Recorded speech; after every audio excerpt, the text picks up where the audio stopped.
Hello everyone, hi friends, అందరూ ఎలా ఉన్నారు? అందరూ బాగుండాలి, అందులో నేను ఉండాలి. ఓకే ఫ్రెండ్స్, విషయానికి వచ్చేద్దాం.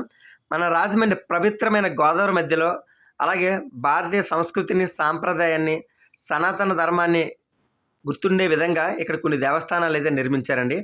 ఇక్కడున్న దేవస్థానంలో ఎక్స్పెషలీ మహాకాళేశ్వర టెంపుల్ అండి. ఇక్కడ కైలాసము పక్కనే చేర్చి ఉంటుందండి మహాకాళేశ్వర టెంపుల్. అలా కొంచెం ఎదరికెళ్తే ఇస్కాన్ టెంపుల్, అలాగే అయ్యప్ప స్వామి టెంపుల్, భద్రకాళి అమ్మవారు, ఇక్కడ చాలా డిఫరెంట్ ప్లేసెస్ అయితే ఉన్నాయండి. చాలా బాగుంటుందండి. ఓకే ఫ్రెండ్స్, ఎప్పుడైనా రాజమండ్రి వస్తే ఒకసారి విజిట్ చేయండి, చాలా బాగుంటుంది. రైల్వే స్టేషన్ దగ్గర నుంచి కరెక్ట్గా 1 కిలోమీటర్ దూరంలో ఉంటుంది. ఓకే ఫ్రెండ్స్, మనం ఇప్పుడు ఇస్కాన్ టెంపుల్కి అయితే వచ్చాం. ఇస్కాన్ టెంపుల్ కోసం నాకు తెలిసిన దాంట్లో కొంచెం ఇన్ఫర్మేషన్ అయితే నేను మీతో షేర్ చేసుకుంటాను.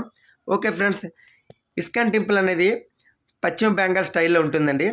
వీళ్ళ వైష్ణవి సాంప్రదాయాలనే పాటిస్తారండి.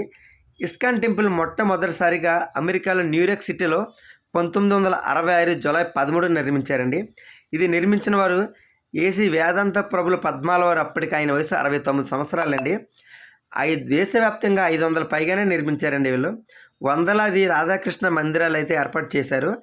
ఇస్కాన్ అంటే కృష్ణ అంతర్జాతీయ చైతన్య సంఘం అని అర్థం అండి. ఓకే ఫ్రెండ్స్, మనం వెళ్తున్నాం కదా, ఇదే ఇస్కాన్ టెంపుల్. దీని కింద ఇస్కాన్ మ్యూజియం ఉంటుందండి, చాలా బాగుంటుంది. ఎప్పుడైనా వస్తే అడ్జస్ట్ చేయండి. ఓకే ఫ్రెండ్స్, లోపలికి అయితే వచ్చాం కదా మనం. ఒకసారి లోపల పూజా విధానాలు ఏంటో చూద్దాం రండి.